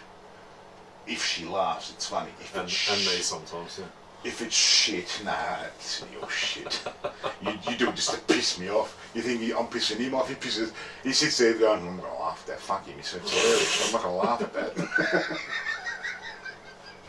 But yes, my wife's my gauge. So if I can make her laugh, I know it's funny. And that's across the board. But if I can't make her laugh, and she knows me the best, obviously, you know, as you know, your partner knows how you operate and how you think and all that sort of shit. And she sits there and she's just like, walk away, go get angry, come back. And so I do that. I sort of hype myself up. It's like fuck, woof. And when I get the energy, and that's when then there's the balance. I've got to slow it down because I've got to make it legible. You know what I mean? Because I can go blah, blah, blah, blah, and sold to the guy in front of you. You know, it's like nah, slow it down, just bring it down a little bit. You know, so and you learn from shit. Like, you know, we're talking about yelling in microphone, and all that. And so I've learned to sort of work with that a little bit. And they didn't teach you that in school. You had to come to me for that. No, I didn't have to come to you. You helped. Because you're a great promoter and what do they call them? Sound engineer.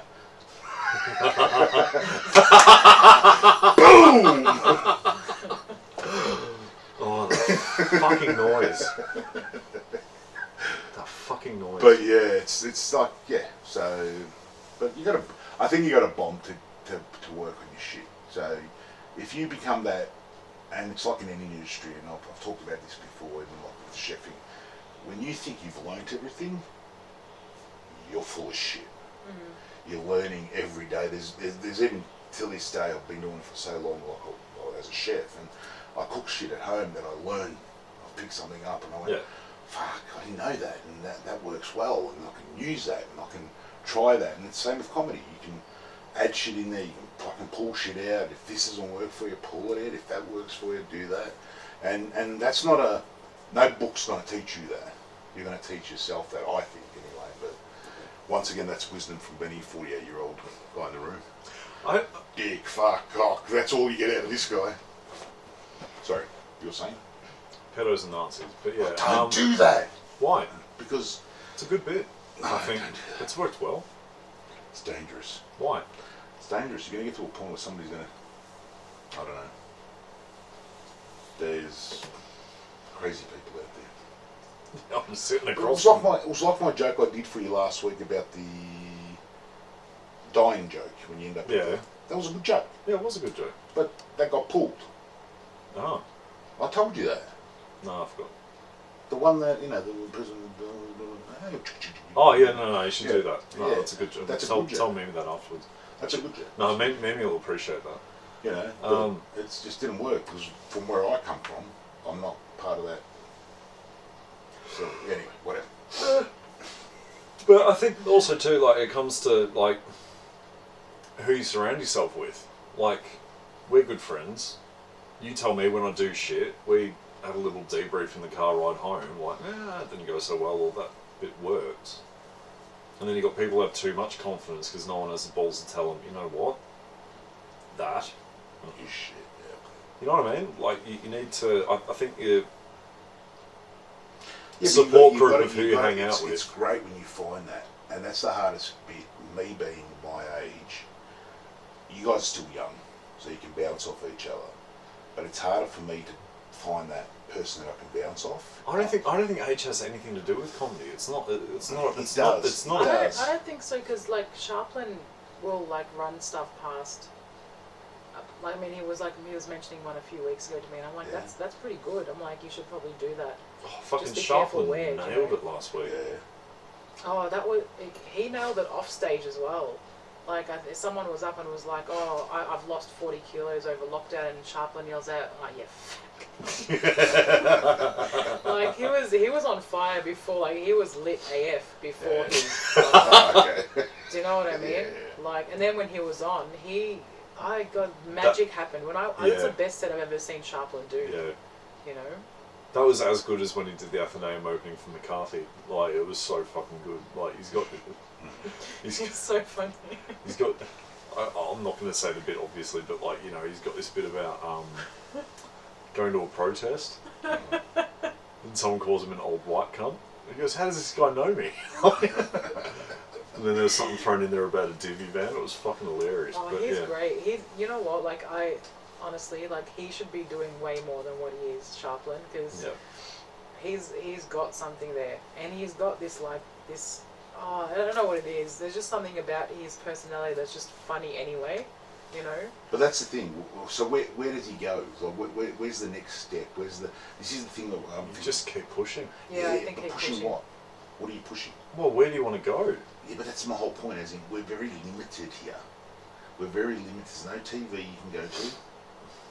There isn't. There's no. Yeah, but TV's going to be obsolete soon. No, TV will be Yeah. around.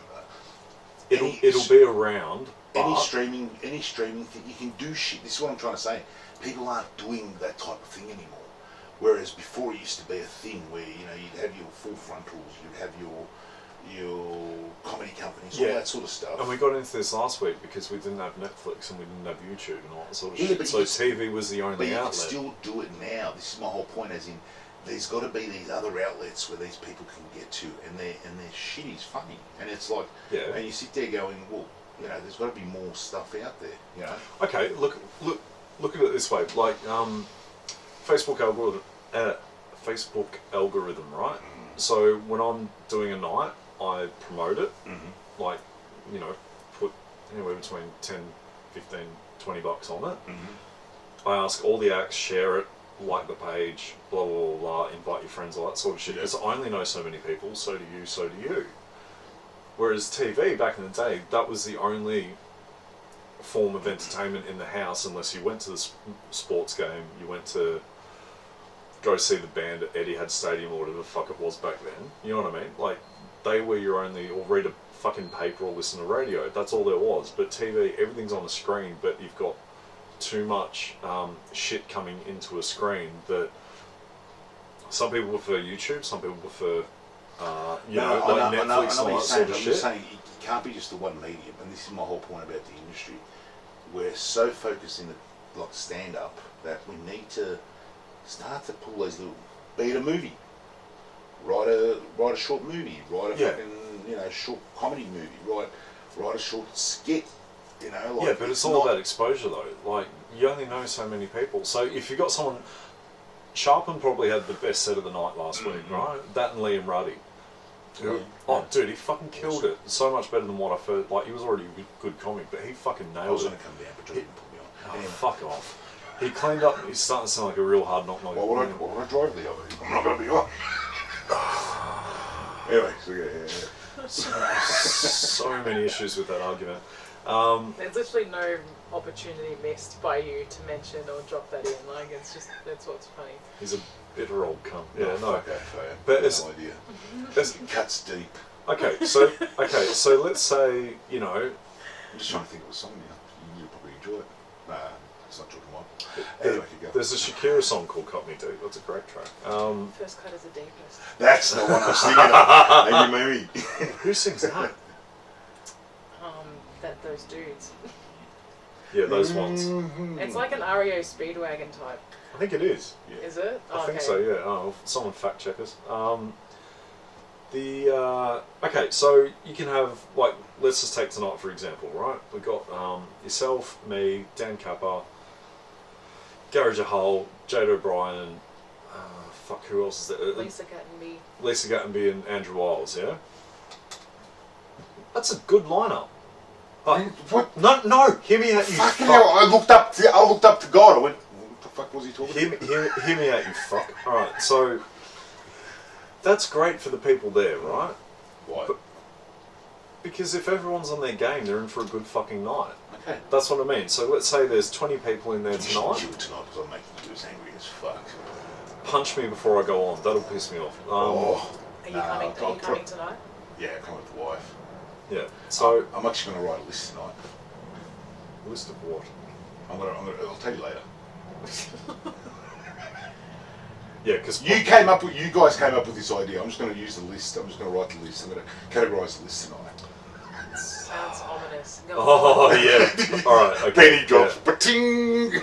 Can't say that one on there. All right. No, So I don't actually know what you're talking no, about. it's all right. It's okay. Go. Um, So it's going to be a great night. You're going to be on. You're going to kill. no, listen. Oh, sorry. Here's what I mean by exposure. So I'm taking Paul Sharpen as an example. He easily had the best set that night Yeah. at Death or Glory, right? But that's only good for the people in the room. Yeah. So if you recorded everything in a format that you could release on YouTube the next day, that could get you that next tier up in doing a good spot. Everyone asks for videos. Absolutely. You need a reel. Exactly. You need a reel. Absolutely. You need a reel in anything you do. Exactly. You know? And that's what I mean. Like, I'll be doing reels actually. I'm buying a fucking decent camera now, mate. Ooh, yeah, mate. Jesus. With what material? No, I'll film it for you. Oh, okay. I'll charge you in the arse to film Oh, it okay. for you. All right. Awesome. I won't do any work. The little thing does everything. It's fucking brilliant. Anyway, that's another story altogether. No, but what I mean is, like, you're asking, like, where does someone go? No, but that's what I'm trying to say. I'm not saying where they go. It's like you've got to think outside the square. Exactly, and word of mouth can only get you to so many good gigs. Absolutely. Like if you nail a set at Absolutely. the Comics Lounge and you got what 400 people there. You can't just rely on promoters. Anyway, I put you on once a year. Anyway, what were you saying now? You come up with content, people. This is why you're not on. You're very hard to work with. No, I'm not. No, I'm not. Just blue M&Ms. We've talked about this. One blue M&Ms, fucking separate them all from the other ones. You know. Racist cunt. I'm glad you didn't say brown M&Ms. See, how do you always make it racist now? You segregating. I'm doing a gig in a couple of weeks. You Arabs want to do anything? You know what fascinates me? You had the balls to say that. I could not. I didn't say that. No, not you. Yeah, Let me tell okay, you. good, I said, good. Chris said I could not say that to a person. Oh, look, I mean, I know it didn't bother you, but no, it didn't. It didn't. But like he, I I don't know. It was just nice that he said it because he has no idea. He has no idea like how that is. But you know, it was a fact. Like that's the thing. It's you can't argue with truth. You know, and it was truth, and he's probably the only person that's admitted it. You know, like that's the thing. It's Chris. You can rely on Chris Myers to admit something that most people won't. And not to say that I'm not saying that all room runners like you know are doing that, but like as an example, like when I had first started and I did Raw, I was sitting in a workshop. Gab Rossi was taking the workshop at Comics Lounge, and someone had said something like, "Oh, you know, like what are your thoughts on Raw?" And he goes, "Oh, it's a crock of shit." And blah, blah. He gave his honest opinion about it. He's like, "Is anyone here doing Raw?" And I was like, "Yeah, I am." And he goes, "Oh, well, where are you up to in it?" And I'm like, "I just got into state finals." And he goes, "Yeah, of course you did. Of course you did." He's like, "You're a female and you're Arab. Like you've already ticked their boxes."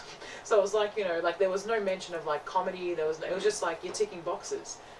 And he said it straightforward, and I wasn't affected by it then. I'm not affected by it now. Like I've got a much harder shell than that, as sensitive as I am. And like, you know, I'm sensitive. I'm a fucking marshmallow. But like that stuff doesn't bother me. But like he said it, you know. But yeah, Chris Myers did not shy away. he was just like, what other answer am I going to give you? Yeah, and you're Arab as well. Like, you know, like thanks, man. Yeah. Far out, unbelievable. So how do you go about writing material? I can't really write. Something has to happen. Something has to happen for me to. Yeah, I mean you've heard the material. It's all of it's story, all of it's observational. Yeah. And yeah, it might be embellished a little bit. Well, you have to. But most of it's true. Like you know, but I can't really write. Like when I try to sit down and write, it just doesn't work. It doesn't work for me. So Maybe that's what you're doing wrong, Benny. You need to get out and live a little. Oh mate, I've lived a lot. This is my point the other day. It was like I can't stand comedians that do shit about drugs. As in, like, you know, you're my age, you're talking about drugs. Fine, that's the way you want to go. That's cool. That's what your character is, I suppose. But there is a limit where you go, I've done that. I don't need to do that. I don't need to impress anybody. If I went through my younger years, I'd go through a whole list. I even sold a midget once. Did Geordie ever tell you about that? That's another story. That was a good night. I have listened to a couple of your podcasts. And you're going, this is just retarded. Yes, we have to. And I'm like, can't wait to do this next You can't say retarded. That's what the doctor fucking called me. I'm like, oh, okay, alright. But even that, like, you know, just stuff that you talk about shit that you can relate to. Yeah. And that's another thing. You remember it better because you've lived it. Yeah. So if you don't write, and I've lived that shit, I can talk about that shit. That's a good point. That's why when I'm on stage sometimes and I forget, that's the dementia kicking in. That's where I am. Good joke, huh? Thanks for supporting me on that one. But like, coming back to, you know, comics, you notice not whipping out new shit. I'm in that boat because everything I did pre-COVID was all real life experience and obviously embellished a bit. But coming back out of it, everything I've written was just pulled out with the theme that I chose or something like that. So I don't fucking remember it because it's not something I lived, which Absolutely. I understand completely. So it's hard to. What about stealing jokes? What do you think of that? Oh God. I look at it the same as stealing music, like, as in, so Yeah, like, we've never talked about that. That's the no, so like, Like I heard Lewis Spears the other night. Yeah. He goes, was it Lewis or somebody goes, my stuff's a bit. Was that there? the Bendy, I can't remember. Somebody said on stage, and I don't know if it's there or somewhere else that I was. Might have been at the Brunny. No, it was the Brunny. Sorry, it was at the Brunny. Somebody turned around and said, shit, they've talked about all these topics tonight, and this was going to be my set. The guy actually said, and then he'd gone, "Oh fuck it anyway. I'll say it my way." Yeah. But he wasn't stealing the joke, but he was talking about the same sort of topics. So.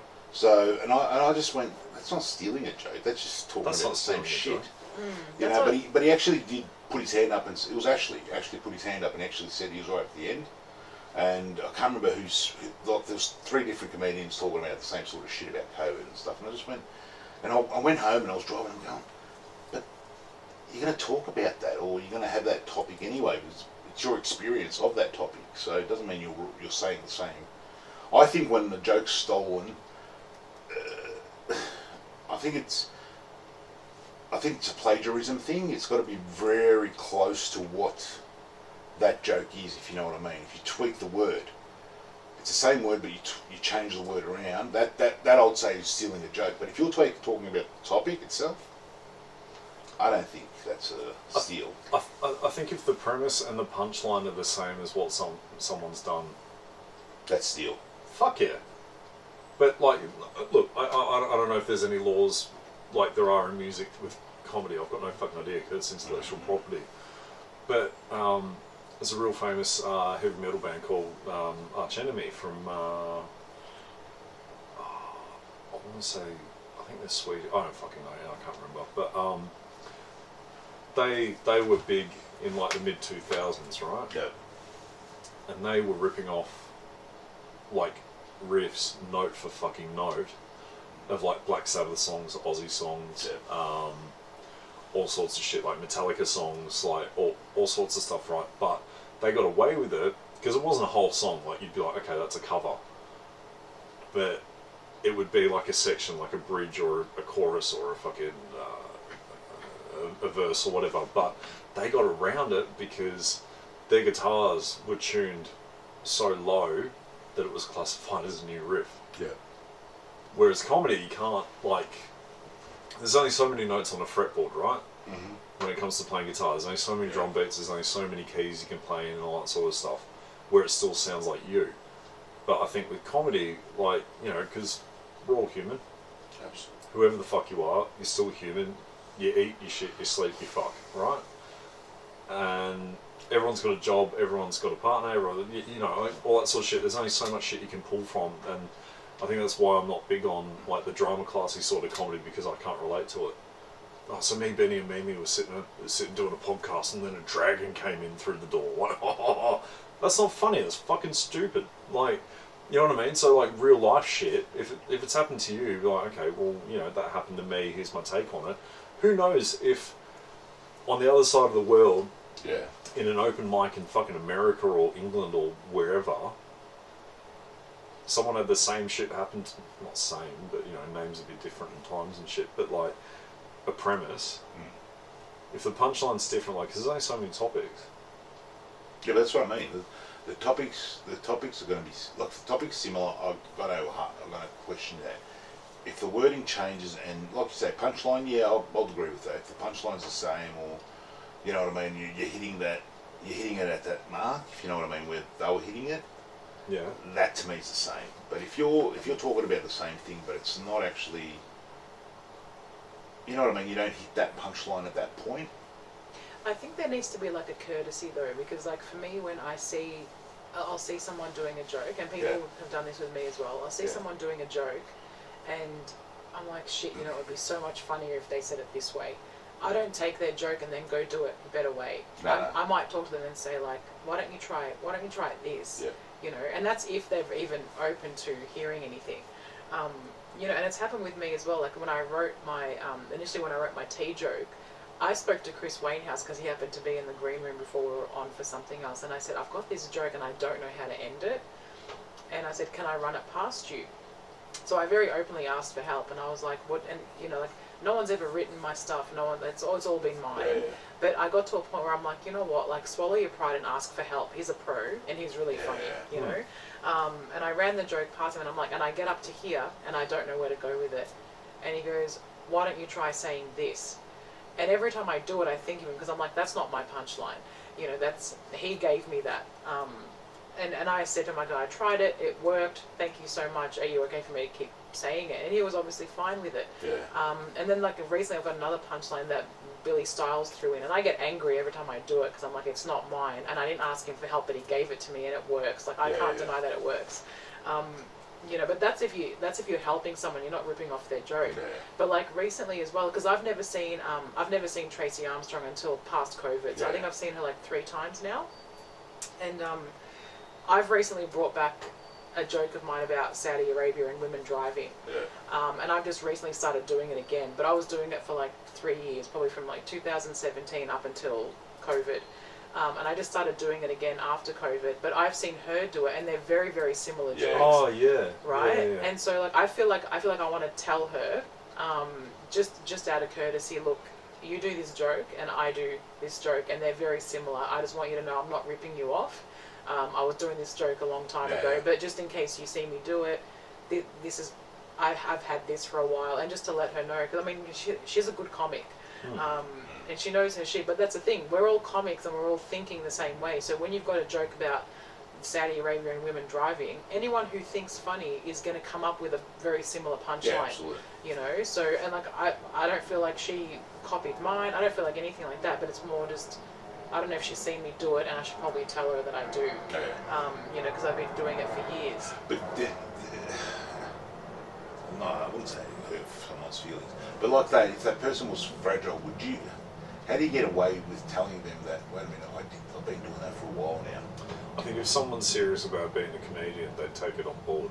Because I'm not doing it to No, bother anyone, but like. But I think for me, like I'm not going to take responsibility for anyone else's feelings about something. Yeah. If I'm being open and honest and straightforward about something, just for the sake of being courteous, then you know, if you're going to get upset at me, that's not on me, that's on you. Yeah. I think that I've done the right thing, rather than that's the thing. I'm waiting to actually see Tracy to be like, hey Tracy, I do this bit, just so you know. You know, and she seems like someone who's level-headed and has common sense, so I don't feel like she would take it in the wrong way. But just out of courtesy, if we're on the same night, do you maybe not want me to do this, or like how do you feel about it? Kind of, do you know what I mean? Because I'm more than happy to be like, if we're on the same night, should one of us maybe not do it? Yeah. You know, I think that's being professional. Yeah, like I don't want to hurt someone else's comedy, and I don't want anyone to hurt mine, and it wouldn't be hurting each other's comedy if we both did it either. It's more just I'm trying to be as considerate as possible to other people, because it's 2 comedians that have got this premise, which really only leads in one direction, you know, for a punchline, you know, and that's where it goes, and that's okay as well, you know. It happens. I just don't see the point in getting angry about it. I'd rather have a conversation. Absolutely. But if you're going back to what you were saying about ripping off someone's material or plagiarizing, I just don't respect it. It angers me. You know, it angers me. What about people writing for people? What do you think of that? Like, I don't know. I mean, it doesn't bother me. I couldn't give a fuck. If you got the money to do it, go nuts. I mean, that's awesome. But what do you guys think of that? Again, I look at that from a music point of view. Like, you look at some of the biggest artists, like Beyonce. Yeah. Like that song, Who Runs the World, Girls, whatever it is. Yeah. It's written by like 6 dudes and 2 chicks. Like, it's got 6 writers' credits on it. You know what I mean? Yeah. Like, she's the face. But that's what I'm saying. Does it matter? And the voice. There's two ways of looking at it, and I've thought about it before. And one is, you know, the person who's writing is a good writer, but doesn't have the balls to be up on the stage. The person who's considered even though, like, I mean, we're comedians and we're mostly introverted anyway, but like we've got the balls to get up on the stage and do it. For me personally, I couldn't get up. Like my friend Russia, she is incredibly funny, really, really funny, and I'm like, dude, get into stand up, and she's like, nah, I can't do this. She's like, I'll write anything funny. And she's like, you know, I'll give it to you. And I'm like, no, because I won't have pride in my work getting up there and doing it, even though I've got the skill to get up on the stage and not freak out. I personally wouldn't do it. But if there's 2 people that are happy to have that arrangement, go ahead. I wouldn't do it. But, you know, you've got 2 talents coming together, working together. Then, you know, do your thing. Well, absolutely. At the end of the day, I think everyone's goal in being a comedian is quitting your day job and doing this for a living because it's that much fun. It's a business, right? So you do it? If I had a show, like say a sketch show or something like that. Yeah, I couldn't do it. No, not a do that sketch show, all an by actual myself. stand-up. I wouldn't do it for stand-up. I wouldn't. I wouldn't be able to enjoy being up there. Like, I struggle using the 2 punchlines that other people gave me. Like, that bothers me. But for me, it comes back to that thing, living it. Yeah. I think I'd lose that living it, if you know what I mean, because I'm seeing that person's perspective, not my own. So I'm actually sitting there going, my head starts fucking with me going, Yeah, well, it's not me. I didn't Yeah. live this. I'm reading a book. It'd be like going to a school and reading for children. You've done that before. I'm not allowed to anymore. Scouts. It's at least we know who's the scout in the room. What is it? 3 fingers, 2 fingers? Whatever pays my rent, Benny.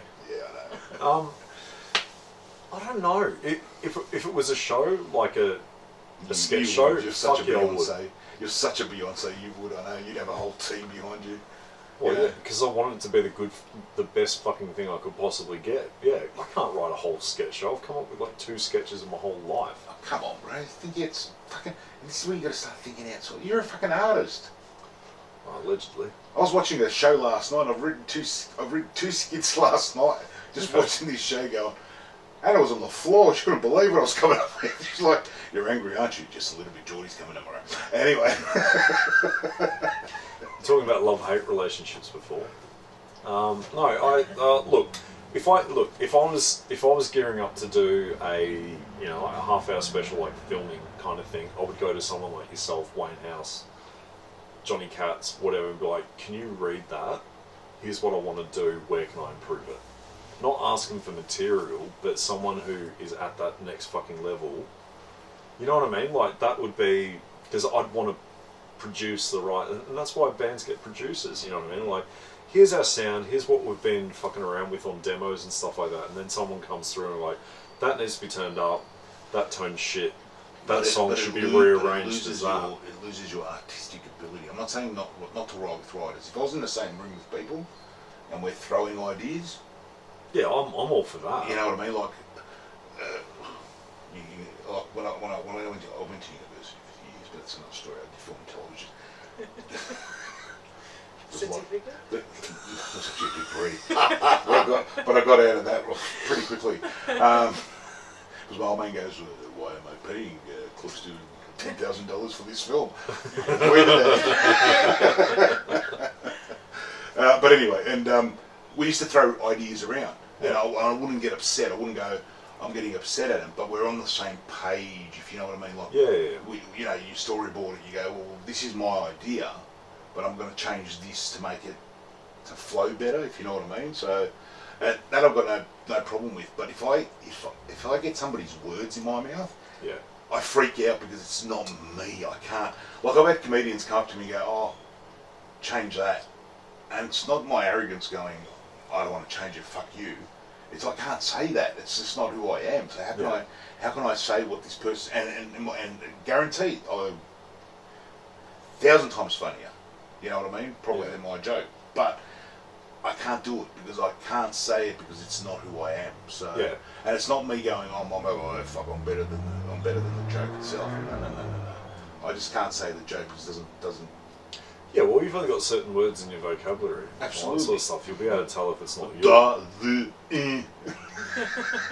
My name's Benny. No, Of course, it actually isn't. But anyway. stand up, no, I wouldn't get a writer, but if I was planning on doing something, like if I got offered a spot on TV tomorrow and I had to do a fucking 10-minute bit, like Wayne House when he did Rove. Yeah. I'd give my set to Wayne House being like, is this good enough? No. Yes. I wouldn't ask him to I'm not change saying, it per se, I'm not saying but that.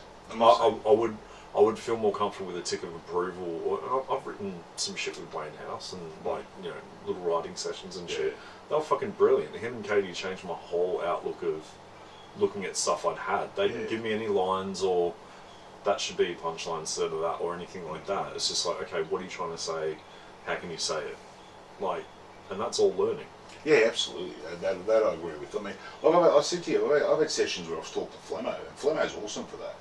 Like I've sat there and he's opened my looking at shit, like write it down, fucking just write the words down, or have the words in your head and blah blah blah, and start breaking it down, crisscrossing that word with that word. Yeah. And that works because, you know, and it actually is in the book of School of Hard Knocks if you want to look that up. But anyway, that's not the point here. The point is, Geordie needs to go to this school and learn how to write some comedy.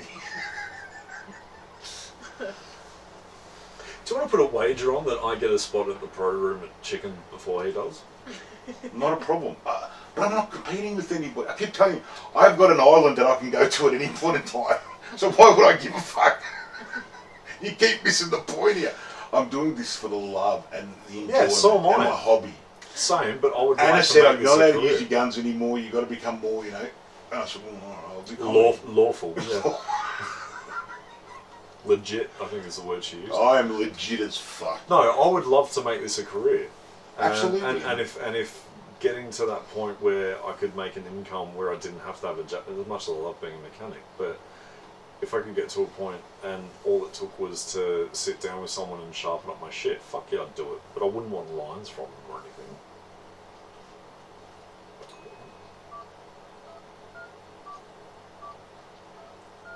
I swear to fuck, you're autistic sometimes.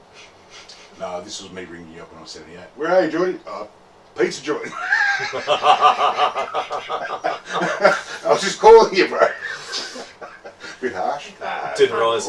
Can't talk right now. There's an old woman throwing up in the corner. It was a great picture. I mean, seriously, it was a good fucking. Yeah, right. It was a good picture.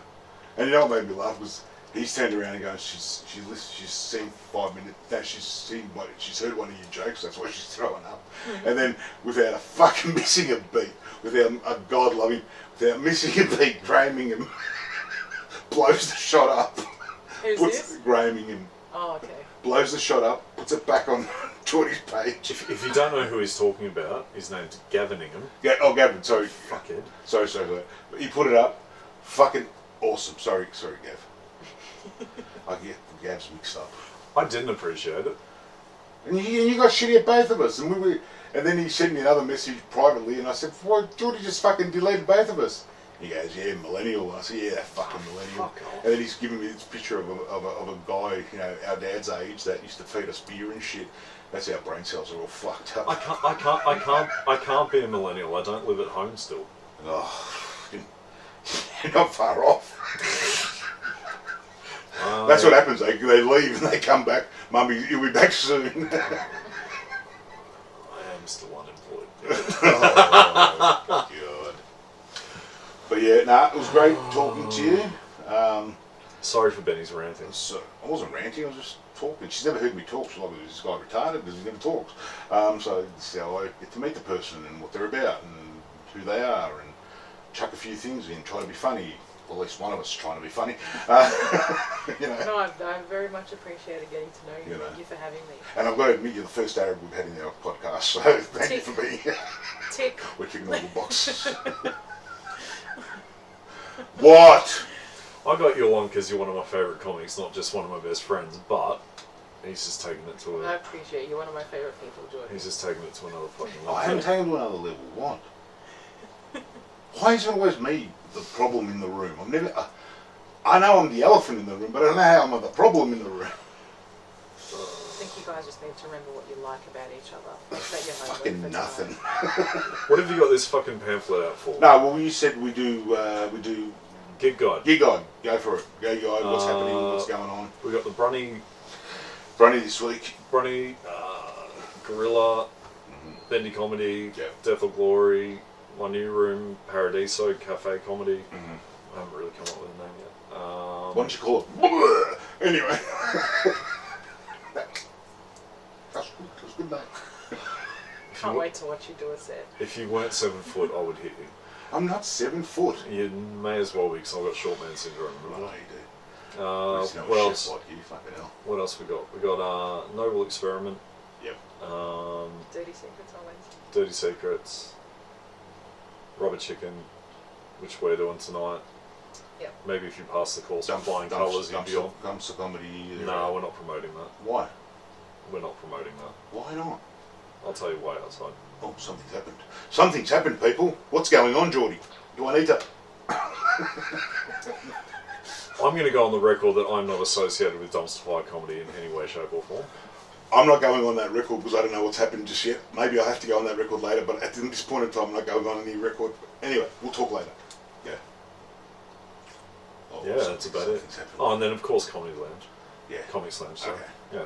So Comics Lounge, if you want to see comedians and what is it? What did I call it last week? What did I call it last week? It's dementia, man. It's kicking in. It's, I fucking know it is. They're running the mystery guests at the moment at Comics Lounge. Yeah, I saw that. What is that? It was fucking good. So just anybody turns up and does a set. Yeah. No, we had. So I could just squeeze in there. Actually, and you're coming through. I'm the cleaner. And just fucking just I go and say. would love. Done at a comedy. Yeah. I would love to see you rock up the lounge with your fucking certificate. Can I get a spot? I'll do it for you. I will do. I fucking dare you. I want to be there. I actually We need to film it. I actually started there. I started my apprenticeship at that place as a chef. And No, but that's just saying. I've got that vibe, I've got that connection, the feel. this is gonna be like, who the fuck is this guy? Anyway, if you want to go to Lounge, see decent comics, or we've got Comedy Festival coming up at the moment. I got this in the mail. I don't know why I got it because I never buy tickets. You got it in the mail? I did get it in the mail. They sent me this in the mail. Are they paying us to I'm an promote old this? guy. Can I see? I'm an old guy. So if you want to see the funniest, what is it? The Australian funniest, what? The back. Are back. Australia's funniest are back. Oh, Peter Hell is. Geez, I don't have to go fucking hunting people down and start shooting people. Jeez. Got decent comedians on there, so check out their shows. Hopefully one day they'll put us on their podcast. Who knows? Probably will, probably won't. I don't know. Who knows? Yeah, who knows? I mean, there's no love. There's no love lost in this room. Yeah, I get mail. I don't get emails anymore. It's a legal thing. He's on too many watch lists. Jeez. There's some of these people I've never heard of. They don't need help promoting. I don't know. Let's I- promote. some of the- Let's This promote guy's Little British. Room. Thank you very much for listening. Thank if you you're for still listening. Thank you for being here today. We enjoyed your company. Mimi Shahee. Mimi Shahee.